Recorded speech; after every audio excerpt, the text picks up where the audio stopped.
नमस्कार दोस्तों, एजुकेशन की नई दुनिया में आपका स्वागत है। मैं जितेंद्र कुमार जौली। इस वीडियो में हम आपको बताएंगे कि यदि आप 10th क्लास के बाद में कॉमर्स स्ट्रीम लेते हैं तो आपको कौन कौन से फायदे होते हैं। अधिक जानकारी के लिए इस वीडियो को शुरू से अंत तक देखिए। आइए शुरुआत करते हैं। जब कोई व्यक्ति कॉमर्स स्ट्रीम लेता है तो उसको ये नहीं पता होता है कि वो आगे चलकर क्या क्या बन सकता है और किस किस क्षेत्र में वह नौकरी कर सकता है। मोस्टली जो कॉलेज हैं वहाँ पर कॉमर्स ऐसे स्टूडेंट को दी जाती है जो साइंस में कुछ कमज़ोर होते हैं, उनको साइंस साइड नहीं दी जाती है तो उनको कॉमर्स दे दी जाती है। और बहुत सारे कैंडिडेट तो ऐसे होते हैं जिनको कॉमर्स के बारे में कुछ पता ही नहीं होता है। तो कॉमर्स लेने के बाद में क्या क्या बन सकते हैं, आइए इस बारे में बात करते हैं। तो कॉमर्स स्ट्रीम लेने का जो सबसे पहला फायदा है, कॉमर्स स्ट्रीम लेने के बाद में आप सीए बन सकते हैं, जिसको चार्टर्ड अकाउंटेंट कहा जाता है। यदि आप चार्टर्ड अकाउंटेंट बन जाते हैं तो आप प्रति महीना लाखों रुपए कमा सकते हैं।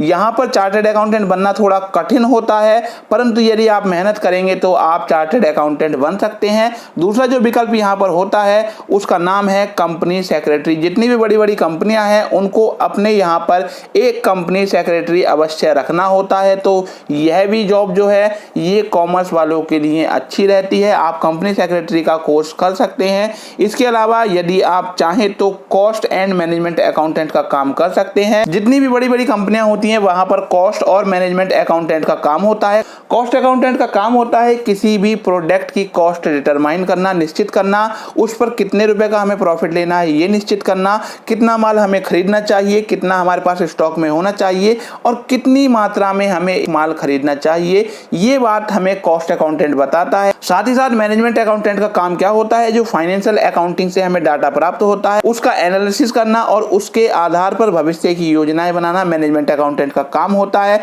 यदि आप कॉमर्स स्ट्रीम से पढ़ते हैं तो आप किसी भी क्षेत्र के मैनेजर बन सकते हैं। 40 से ज्यादा क्षेत्र ऐसे हैं जहां पर मैनेजर की आवश्यकता होती है। आप बैंक में मैनेजर बन सकते हैं, होटल में मैनेजर बन सकते हैं, किसी भी कंपनी के किसी भी डिपार्टमेंट में आप मैनेजर बन सकते हैं।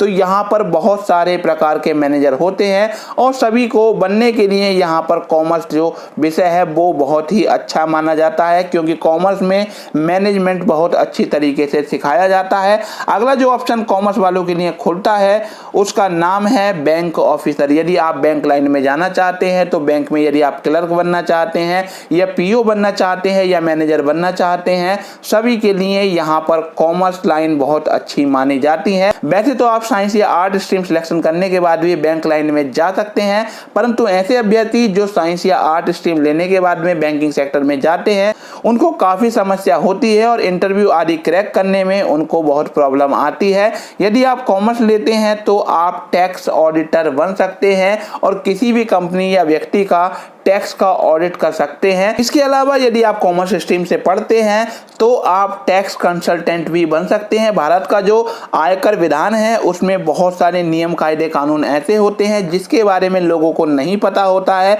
और यदि उनको अपने इनकम टैक्स की बचत करनी होती है तो उसको टैक्स कंसल्टेंट से सलाह लेनी होती है। तो आप ये कार्य भी कॉमर्स स्ट्रीम लेने के बाद में कर सकते हैं। अगला जो ऑप्शन होता है वो होता है कॉमर्शियल लॉयर। यदि आप बीबीए एलएलबी कर लेते हैं या फिर बीकॉम करने के बाद में एलएलबी कर लेते हैं तो आप यहाँ पर कॉमर्शियल लॉयर बन सकते हैं। जब आप कॉमर्स पढ़ते हैं तो यहाँ पर भी आपको बहुत सारे लॉ के बारे में जानकारी दी जाती है, जैसे बिजनेस लॉ, इंडस्ट्रियल लॉ, इसके साथ साथ कंपनी लॉ आदि। इन सभी लॉ को पढ़ने के बाद में आप किसी भी कॉमर्शियल ऑर्गेनाइजेशन को लॉयर की सुविधा प्रदान कर सकते हैं, क्योंकि यहाँ पर जो कॉमर्शियल गतिविधि होती हैं उनसे संबंधित बहुत सारे केस होते हैं जो नॉर्मल लॉयर नहीं लड़ सकते हैं। तो यहाँ पर कॉमर्शियल लॉयर की जरूरत पड़ती है। यदि आप कॉमर्स स्ट्रीम लेते हैं तो इसके साथ साथ आप टीचर बन सकते हैं, लेक्चरर बन सकते हैं या प्रोफेसर भी बन सकते हैं।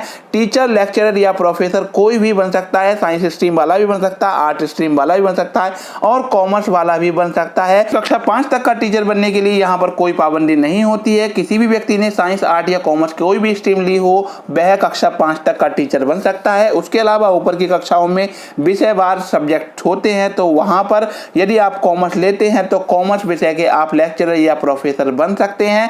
अगला जो विकल्प कॉमर्स वालों के लिए खुलता है वो बिजनेसमैन बन सकते हैं। बिजनेसमैन तो वैसे कोई भी बन सकता है, परंतु यदि आप कॉमर्स लेने के बाद में बिजनेसमैन बनते हैं तो आपके बिजनेस में सफलता की संभावना ज़्यादा होगी, क्योंकि कॉमर्स में बिजनेस को कैसे मेंटेन किया जाता है, कैसे स्टार्ट किया जाता है, कहाँ पर स्टार्ट किया जाता है, इन सब सब बातों के बारे में अच्छी तरीके से जानकारी दी जाती है। अगला जो ऑप्शन कॉमर्स वालों के लिए खुलता है वो होता है फाइनेंशियल एडवाइजर। बहुत सारे लोग ऐसे होते हैं उनके पास काफी मात्रा में पैसा होता है, उस पैसे को कहाँ लगाना है, उस पैसे से हमें किस प्रकार से लाभ लेना है और किस जगह पर हम इन्वेस्टमेंट करें तो हमें ज्यादा लाभ प्राप्त होगा, इस तरीके की सलाह फाइनेंशियल एडवाइजर देते हैं। यदि आप कॉमर्स स्ट्रीम लेते हैं तो आपको इस बारे में यहाँ पर अध्ययन कराया जाता है। इसकी सहायता से आप फाइनेंशियल एडवाइजर बन सकते हैं। कॉमर्स वालों के लिए जो अगला फील्ड होता है वो स्टॉक ब्रोकर भी बन सकते हैं। आपने शेयर का नाम सुना होगा। किसी भी कंपनी की जो पूंजी होती है वो बहुत सारे छोटे छोटे हिस्सों में विभाजित होती है, उनको शेयर कहते हैं। और आप भी किसी भी कंपनी के शेयर खरीदकर उस कंपनी के हिस्सेदार या मालिक बन सकते हैं। तो बहुत सारे लोग क्या करते हैं, शेयरों की ट्रेडिंग करते हैं, उनको खरीदते हैं, बेचते हैं। क्योंकि क्या होता है कि जैसे जैसे कंपनी की वैल्यू बढ़ती है, उसके प्रोडक्ट अच्छे अच्छे बिकते हैं, कंपनी की मार्केट में रेपुटेशन बढ़ती है, तो उसके शेयर का प्राइस भी बढ़ता है। 100 रुपए का शेयर 250, 300, 500, 700, 800 रुपए का भी हो जाता है। तो इसकी खरीद बेच के द्वारा भी लाभ कमाया जाता है।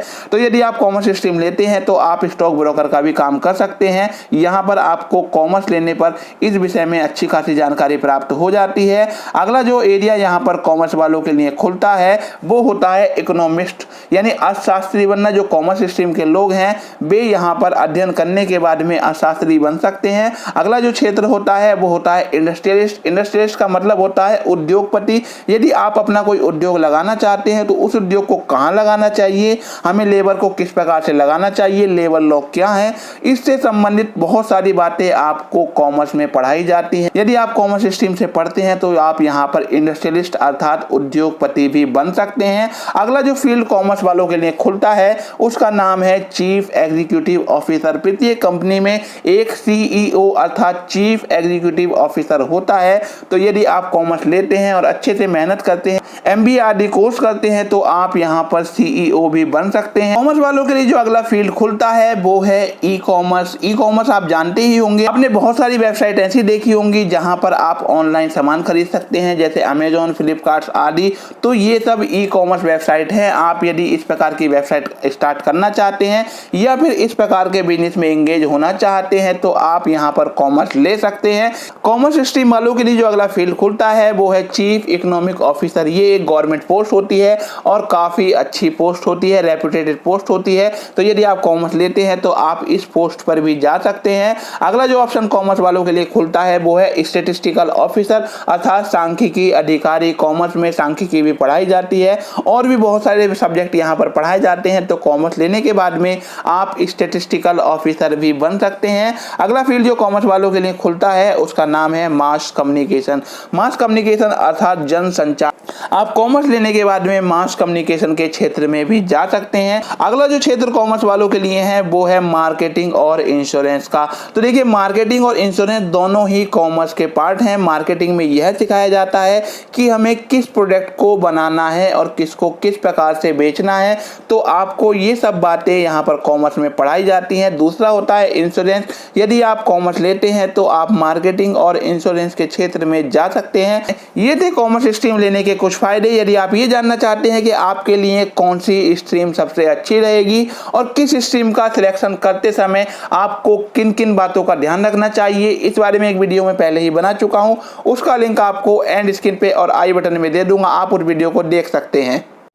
ये वीडियो आपको कैसा लगा कमेंट करके बताइए। यदि वीडियो अच्छा लगा हो तो लाइक कीजिए और अपने साथियों में शेयर कीजिए। यदि आप हमारे चैनल पर नए आए हैं और आपने हमारे चैनल को अभी तक सब्सक्राइब नहीं किया है तो चैनल को सब्सक्राइब कर लीजिए। सब्सक्राइब करने के बाद बेल आइकन दबाकर ऑल नोटिफिकेशन ऑन कर लीजिए ताकि हमारी आने वाली वीडियो का नोटिफिकेशन आपको मिलता रहे। फिर मिलेंगे एक नई वीडियो के साथ, तब तक के लिए गुड बाय।